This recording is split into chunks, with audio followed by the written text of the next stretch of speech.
నిన్న జరిగినటువంటి సభకి మత్స్యకారులు ఏ రకంగా తరలి వచ్చారు, వాళ్ళకి ఎలాంటి భరోసా ఇచ్చారు, ప్రభుత్వ వైఖరిలో ఏమైనా మార్పు వచ్చే అవకాశం ఉందా? ఓపెన్గా ఆయన చెప్పారు కదా, ప్రైవేట్ కంపెనీని వేరే చోటకి తరలిస్తామని చెప్పిన హామీ ఏ రకంగా ఉంది? వీటన్నిటి మీద మీ విశ్లేషణ ఏమిటి అప్పలరాజు గారు? ఖచ్చితంగా నిన్నటి సభ ఏదైతే ఉందో మత్స్యకారుల్లో పూర్తి భరోసాను నింపిందని నేనైతే అభిప్రాయపడుతున్నాను కేఎస్ఆర్ గారు. ఎందుచేతంటే ఒకసారి చంద్రబాబు గారి చరిత్ర మనం ఒకసారి పరిశీలిస్తే this is the 4th term as a chief minister. ఆయన టెన్యూర్కి సంబంధించి గత 3 టర్మ్స్ చీఫ్ మినిస్టర్గా ఉన్నప్పుడు కానీ ఈ 4th టర్మ్లో కానీ ఆయన ఎప్పుడూ ఆంధ్రప్రదేశ్ని చాలా గొప్పగా చెప్తుంటాడు. ఆయన సన్ రైజింగ్ స్టేట్ అని. ఎస్, ఎగ్జాక్ట్లీ ఇది సన్ రైజింగ్ స్టేటే. మన దగ్గర నుంచి ఇలాగ మనం నిలబడి చూస్తే సూర్యుడు ఉదయించడాన్ని మనం చాలా ఆహ్లాదకరంగా మనం చూడొచ్చు మనం. బట్ దీనికి ఉన్నటువంటి మన స్టేట్కి ఉన్నటువంటి greatest asset long Coast line అండి. మనకి గుజరాత్ తర్వాత second longest Coast line, almost 1000 kilometres కలిగినటువంటి ఈ కోస్ట్ లైన్ మనది. మీరు ఒక్కసారి ఈ పోర్ట్లెడ్ సిటీస్, భారతదేశంలో ఉన్నటువంటి కోస్టల్ ఏరియాలో ఉన్నటువంటి రాష్ట్రాల అభివృద్ధి మనం ఒకసారి పరిశీలిస్తే గుజరాత్ కానీ, గోవా కానీ, మహారాష్ట్ర కానీ, కర్ణాటక కానీ, కేరళ కానీ, తమిళనాడు కానీ, ఈవెన్ ఒరిస్సా కానీ పోర్ట్లెడ్ డెవలప్మెంట్ వల్ల ఇతర రాష్ట్రాల కంటే ముందుకు వెళ్ళినటువంటి పరిస్థితి. పోర్ట్లెడ్ డెవలప్మెంట్ అంటే అందులో పోర్ట్లు ఉన్నాయి, హార్బర్లు ఉన్నాయి, ఎఫ్ఎల్సీలు ఉన్నాయి. అంటే కోస్ట్లో జీవించేటటువంటి మత్స్యకారుల అభివృద్ధి, సంక్షేమం ఉంది. పోర్ట్ మీద డిపెండ్ అయినటువంటి ఎకనామికల్ యాక్టివిటీ వల్ల వచ్చేటటువంటి జాబ్ ఆపర్చునిటీస్ ఉన్నాయి, ఇండస్ట్రీస్ ఉన్నాయి, గ్రోత్ కారిడార్స్ ఉన్నాయి, ఇన్ఫ్రాస్ట్రక్చర్స్ ఉన్నాయి. ఇవన్నీ కలిపితే పోర్ట్లెడ్ డెవలప్మెంట్ అని మాట్లాడతాం. సో ఈ చంద్రబాబు గారు గత 3 టర్మ్స్ చీఫ్ మినిస్టర్గా ఉన్నప్పుడు కానీ, ఈ 4th టర్మ్ కానీ ఎక్కడైనా సరే ఒక హార్బర్ కానీ, ఒక పోర్ట్ కానీ either foundation or inauguration, that's my challenge, శంకుస్థాపన కానీ ప్రారంభం కానీ చేశారా నేను అడుగుతా ఉన్నా. ఏ రోజు కూడా ఆయన కోస్ట్ లైన్ పట్టించుకోలేదు. ఎంతసేపు కూడా కళ్ళబొల్లి మాటలు, అర్థం కాని మాటలు, మాయ మాటలు చెప్తూ గత 3 టర్మ్లు, ఈ 4th టర్మ్ కూడా అదే మాదిరి పూర్తి చేయాలన్నటువంటి ఆలోచనతో ఉన్నారు తప్ప మనకున్నటువంటి గ్రేటెస్ట్ స్ట్రెంగ్త్ ని ఉపయోగించుకొని ఇతర రాష్ట్రాలకు పోటీగా లేదా ఇతర దేశాలను, భారతదేశాన్ని పోటీగా నిలబెట్టాలన్నటువంటి ఆలోచన, ఆసక్తి ఆయనకి ఎప్పుడు లేదని నేనైతే అభిప్రాయపడతా ఉన్నా. జగన్ సార్కు వచ్చినటువంటి మొదటి టర్మ్లోనే ఎందుకు ఇవన్నీ మనం ఏవో పిచ్చి మాటలన్నీ మాట్లాడడం కాదు, మనకు ఉన్నటువంటి స్ట్రెంగ్త్ కోస్ట్ లైన్. ఈ కోస్ట్ లైన్ ని ఇతర రాష్ట్రాల కంటే బెటర్ గా మనం స్ట్రెంగ్తన్ చేద్దామని చెప్పి 4 పోర్ట్లు ఇచ్చారు. చూడండి, 4 పోర్ట్లు: Mulapeta port, Kakinada SEZ port అంటే అది ప్రైవేట్ పోర్టు, మచిలీపట్నం పోర్టు, అలాగే రామాయపట్నం పోర్టు. అన్ని పోర్టులు కూడా కన్స్ట్రక్షన్ మొదలయ్యాయి. రామాయపట్నం ఆల్మోస్ట్ 90% కంప్లీట్ అయింది. Machilipatnam, Mulapeta nearing about 50 to 70% in between ఉంటుంది. Kakinada SEZ port is private port.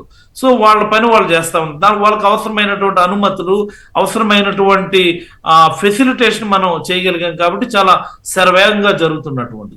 ఇది కాకుండా తీర ప్రాంతంలో ఉన్నటువంటి ప్రతి జిల్లాలో కూడా ఎర్స్ట్వైల్ డిస్ట్రిక్ట్స్ గురించి మాట్లాడుతున్నాం.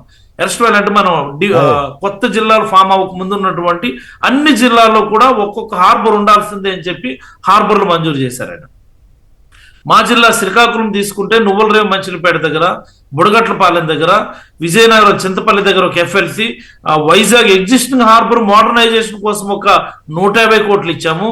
భీమిలి దగ్గర ఒక FLC ఇచ్చాము. పూడిమడక దగ్గర హార్బర్ ఇచ్చాము. రాజాయిపేట దగ్గర ఒక FLC ఇచ్చాము.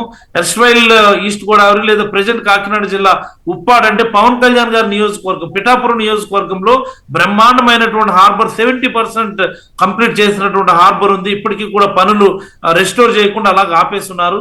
వెస్ట్ గోదావరి ఏమో బియ్యపు తిప్ప, అలాగే కృష్ణా జిల్లా మచిలీపట్నం, ఎర్స్ట్వైల్ గుంటూరు, ప్రెజెంట్ బాపట్నం ఉన్నటువంటి Nizampatnam, Machilipatnam and Nizampatnam almost 70% completed harbours. మనం ఎప్పుడు చిన్నప్పటి నుంచి వింటుంటాము కేసీఆర్ గారు, బందర్ అంటే పోర్టు లేదా బందర్ అంటే హార్బర్ అని. అక్కడ హార్బర్ ఎక్కడుంది, అక్కడ పోర్ట్ ఎక్కడుంది, పేరు మాత్రం మిగిలింది అంతే తప్ప చరిత్ర చెప్పుకోవడానికి మిగిలింది తప్ప అక్కడ ఏమీ లేదు. అక్కడ ఇన్ఫ్రాస్ట్రక్చర్. జగన్ సార్ వచ్చి మచిలీపట్నం హార్బర్, మచిలీపట్నం పోర్ట్ 2 వేరండి. Please mark my word.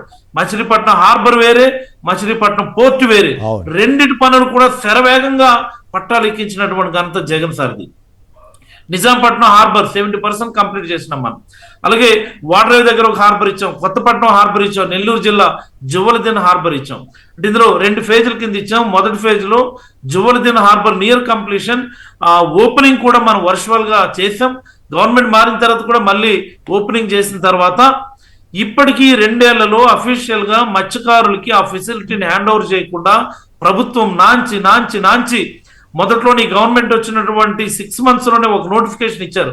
హార్బర్లు, పోర్టులు రెండింటినీ కూడా పీపీపీ మోడల్లో అభివృద్ధి చేస్తామని చెప్పి నోటిఫికేషన్ వేసి, ఎవరు రాకపోతే ఎవడో ఒకరిని తీసుకొచ్చి, ఇదిగో దీనిలో నీకు ఇంత ల్యాండ్ ఇస్తాం, ఈ క్వే ఇస్తాం, ఈ బెర్త్ ఇస్తాం, దీన్ని వాడుకో, నీకు ఇష్టానుసారం వాడుకో, మత్స్యకారులు ఎవరు రానివద్దు అనుకుని అంటే మత్స్యకారులు కడుపు మండదా?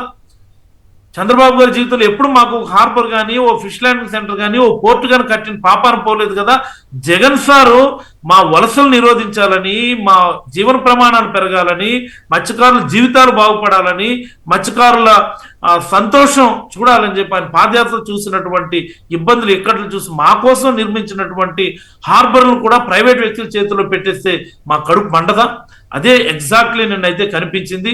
ఎన్ని ఆంక్షలు పెట్టినా, ఎన్ని అంటాం అక్కడ ఎన్ని చాటింపులు వేసినా, ఎంత జరిమానా విధిస్తామన్నా సరే వేలాది మంది ఒక హోరై, ఒక ఉప్పెన మాదిరి. అంటే నిజంగా నేను మీటింగ్ లో ఉన్నాను, ఆ సౌండ్ వింటే అసలు మత్స్యకారుల యొక్క ఆ నినాదాలు వింటే మాత్రం నాకు గూస్ బంప్స్ వచ్చాయి. కేసీఆర్ గారు ఒక మాటలో చెప్పాలి అంటే, ఖచ్చితంగా మా హార్బర్ మేము కాపాడుకుంటాం.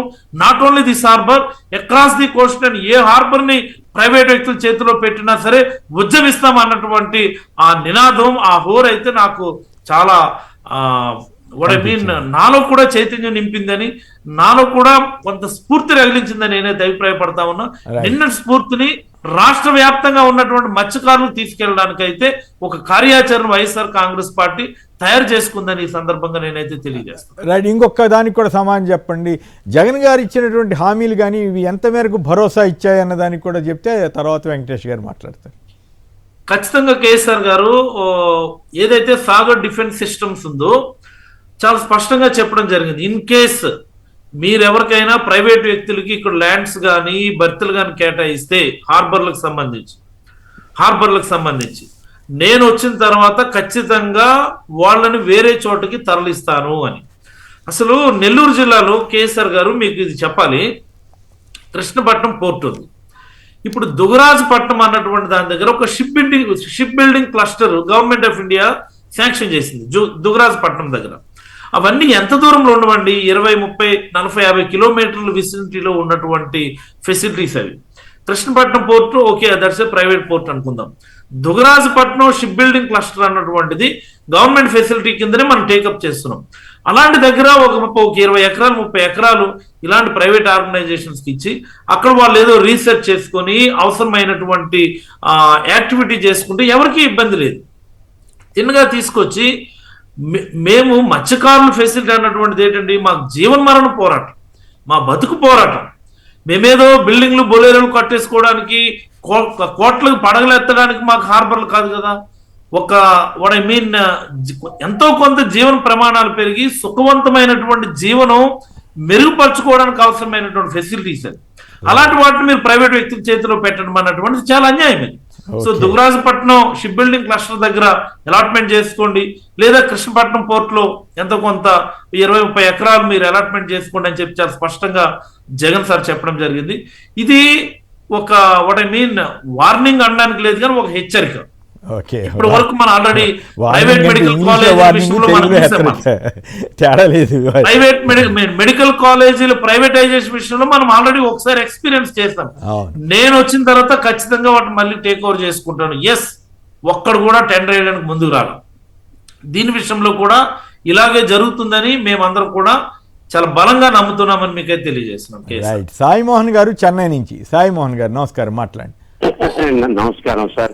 వీళ్ళు మన ఇప్పుడు డీలిమిటేషన్ తర్వాత ఇంత హడావుడిగా అంటే ఇక్కడ అంతా ఎన్నికలు ఉన్నాయి, తమిళనాడు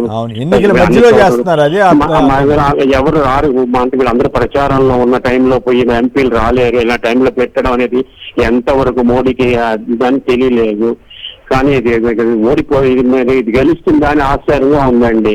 అంత ఎన్నికలు జరిగే సమయంలో ఎవరైనా ఇట్లాంటి బిల్లులు తీసుకొచ్చి కరెక్ట్ కాదు. కానీ మరి మోడీ గారి ప్రభుత్వం మరి ఎందుకో ఇటువంటి విషయాల్లో ముందుకు అంటే మనం మనలాంటి వాళ్ళని సమర్థించకూడదండి. ఇటువంటి వాటిని వ్యతిరేకించాలి, మోడీని వ్యతిరేకించి. నేను ఓపెన్ గా చెబుతున్నాను కదా, మోడీ గారు ఇట్లాంటివి చేయకుండా ఉంటే బాగుండేదని నా వ్యక్తిగతమైన అభిప్రాయం. దాంట్లో నాకేమి సందేహం లేదు. ఎలక్షన్ మధ్యలో ఇట్లాంటివి పెట్టి ఉండాల్సింది కాదు. Right, okay. వెంకటేష్ గారు చెప్పండి, జగన్ గారికి సభకు వెళ్తుంటే మత్స్యకారుల మీద ఆంక్షలు పెట్టడం ఏంటి, జరిమానా వేస్తామంటం ఏంటి, ఎందుకు ఇట్లా అయిపోతా ఉంది ఈ ప్రభుత్వంలో తీరుతెన్నులు? ఇక తర్వాత పూడి శ్రీహరి గారు అరెస్ట్ వాటి మీద వెళ్దాం. ముందుగా ఈ రకమైనటువంటి ఎప్పుడైనా చూసామా మనం? ఎప్పుడు లేదు సార్. ఇప్పుడు ఒక ప్రతిపక్ష నేత ప్రజల్లోకి వెళ్ళేటప్పుడు మా ప్రభుత్వం చాలా బలంగా ఉంది, మా విధానాలు చాలా కరెక్ట్గా ఉన్నాయి, మీరు అనవసరంగా ప్రభుత్వం మీద దుమ్మెత్తి పోస్తున్నారు అని చెప్పేసి అని ప్రభుత్వం భరోసాగా ఉండేటువంటి ప్రభుత్వాలు చూశాను తప్ప, జగన్మోహన్ రెడ్డి గారు లాంటి వారి వ్యక్తి చాలా మంది అంటూ ఉంటారు 11 సీట్లకు పరిమితం అయ్యాడు, అసలు ప్రతిపక్ష హోదా లేదని చెప్పేసి. అటువంటి ఒక వ్యక్తి ప్రజల్లోకి వెళ్తున్నప్పుడు ₹1,00,000 ఫైన్ వేస్తామని చెప్పేసి అని అక్కడ స్వతహాగా ఏంటంటే ఈ మత్స్యకార కుటుంబాల్లో కొన్ని కుల పెద్దల్లాగా కొంతమంది ఉంటారు. వీళ్ళు తీసుకునేటువంటి డెసిషన్స్ ని బట్టి సముద్రంలోకి వెళ్ళే రాకపోకలు కానివ్వండి, ఈ వలలు వేసుకునేటువంటి ఈ కార్యక్రమాలు కానివ్వండి దీని బేస్ అయి ఉంటాయి. కానీ ఇటువంటి ప్రభుత్వ కార్యక్రమాలకు కానీ ప్రతిపక్ష నేత తీసుకున్నటువంటి ఒక కాల్కి కానీ ఏదైనా సభలకు అటెండ్ అయ్యేటప్పుడు ఇటువంటి కార్యక్రమాలు చేయడం అనేది ప్రప్రథమంగా ఆంధ్రప్రదేశ్లో చూస్తున్నాం. అసలు ₹1,00,000 ఫైన్, ₹1,00,000 కట్టేటువంటి పరిస్థితి ఉంటే అసలు సముద్రంలోకి వెళ్ళి వేట పని చేసేటువంటి పరిస్థితి ఉండదు కదా. దీని అందరినీ చూస్తుంటే ఏదో ఒక రకంగా జగన్మోహన్ రెడ్డి గారికి వచ్చేటువంటి ఆప్లాజ్ని కానివ్వండి, లేకపోతే అసలు ఉన్న సమస్య ఏంటి అనేది క్రిస్టల్ క్లియర్ గా జగన్మోహన్ రెడ్డి గారి దృష్టికి తీసుకెళ్తే ఏం జరుగుతుందో అనేటువంటి ఒక భయంతో తీసుకున్నటువంటి ఒక విధానంగానే మనందరం చూడాలి. అయినా కూడా జనం స్పందన విపరీతంగా వచ్చినట్టు అనిపించింది. ఖచ్చితంగా అండి. ఈ రాష్ట్రంలో జగన్మోహన్ రెడ్డి గారు ఏ మారుమూల ప్రాంతానికి వెళ్ళినా అక్కడికి జనాలు పోటెత్తేటువంటి ఒక పరిస్థితి మనందరం చూస్తున్నాం. ఎందుకంటే ఆయన వెళ్ళేది ఒక పబ్లిక్ కాజ్ మీద, ఆయన యొక్క చరిష్మాను చూపించుకోవడానికి కాదు. ఆయన వెళ్ళేది ఒక పబ్లిక్ కాజ్ మీద. బహిరంగ వేదికల్లో చాలా అరుదండి అక్కడ ఉన్నటువంటి వ్యక్తులతో మాట్లాడించడం కానివ్వండి, ఏదైతే రూట్ లెవెల్లో ఉన్నటువంటి ప్రాబ్లం ఏదైతే ఉందో వారి నోటి నుంచి ఈ ప్రపంచం మొత్తానికి కూడా ఈ డిజిటల్ మీడియాలో ప్రచారం చేయడానికి ఆయన వెళ్ళాడు. ఖచ్చితంగా అక్కడ ఉన్నటువంటి వ్యక్తులు ఎవరితో మాట్లాడించడం జరిగింది, వాళ్ళకు ఉన్నటువంటి ప్రాబ్లం ఏంటనేది జరిగింది. వాళ్ళకి జగన్మోహన్ రెడ్డి గారు అలాట్ చేసినటువంటి ల్యాండ్లో 29.5 ఎకరాలు ఏదైతే ఒక ప్రైవేటు సంస్థకి కేటాయించడం ఏదైతే ఉందో దీన్ని ఖచ్చితంగా అక్కడ ఉన్నటువంటి మత్స్యకార కుటుంబాలు కానివ్వండి, అక్కడ మత్స్యకార నాయకులు కానివ్వండి తీవ్రంగా వ్యతిరేకిస్తున్నారు. దీనికి బదులు ఏదైతే సెంట్రల్ గవర్నమెంట్ ప్రపోజ్డ్ సైట్స్ ఉన్నాయో దానిలో ఇచ్చుకోండి, మాకు ఎటువంటి ఇబ్బంది లేదు, ఇక్కడ ఉంటే మా జీవన విధానాలు కానివ్వండి, మా జీవన ప్రమాణాలు కానివ్వండి మెరుగుపడేవి కాకుండా ఇంకా దిగువగా అయిపోతాయి అనేటువంటి ఒక భయప్రాంతం. తమిళనాడు బోట్ల వివాదం, టీడీపీ ఎంపీ మీద అట్లాగే లోకేష్ గారికి సంబంధించి కూడా వ్యాఖ్యలు చేశారు. సో అయినా కూడా ఎందుకు మన వాళ్ళని కాదనుకుని వాళ్ళకి మద్దతు ఇచ్చే పరిస్థితి కనపడుతూ ఉందా అక్కడ? ఎందుకు ఇట్లా చేస్తున్నట్లు? సార్ ఇదంతా కూడా ఒక బ్లూ మాఫియా లాగా తయారైంది సార్. ఖచ్చితంగా ఈ కోస్టల్ ఏరియాలో కొంతమంది కబంధ హస్తాల్లో కొన్ని వ్యవస్థలు చిక్కుబడిపోయి ఉన్నాయి. దీనికి పాలకులు కూడా సై అనడం వల్ల పోలీస్ కస్టడీలో ఉండాల్సిన, కోర్టు పరిధిలో ఉండాల్సినటువంటి బోట్లు ఈరోజు మాయమైపోయినటువంటి ఒక పరిస్థితి. ఇది మిగతా రాష్ట్ర ప్రజలు ఎవరికి తెలియనటువంటి ఒక విషయం. ఈరోజు జగన్మోహన్ రెడ్డి గారు వెళ్ళటం వల్ల ఇక్కడ క్రిస్టల్ క్లియర్ గా ఏదైతే పోలీస్ కస్టడీలో ఉండవలసినటువంటి బోట్లు చెన్నై తరలిపోయినాయి, దీనికి సంబంధించి ఎవరో కొంతమంది అధికారులని ట్రాన్స్ఫర్ మాత్రమే చేశారు అని చెప్పేసి తెలియనటువంటి ఒక విషయం. దీన్ని ప్రజాబాహుళ్యంలోకి తీసుకొచ్చి ఈ ప్రభుత్వాన్ని తూర్పాడు పట్టడంలో జగన్మోహన్ రెడ్డి గారు సక్సెస్ అయ్యారనే చెప్పాలి.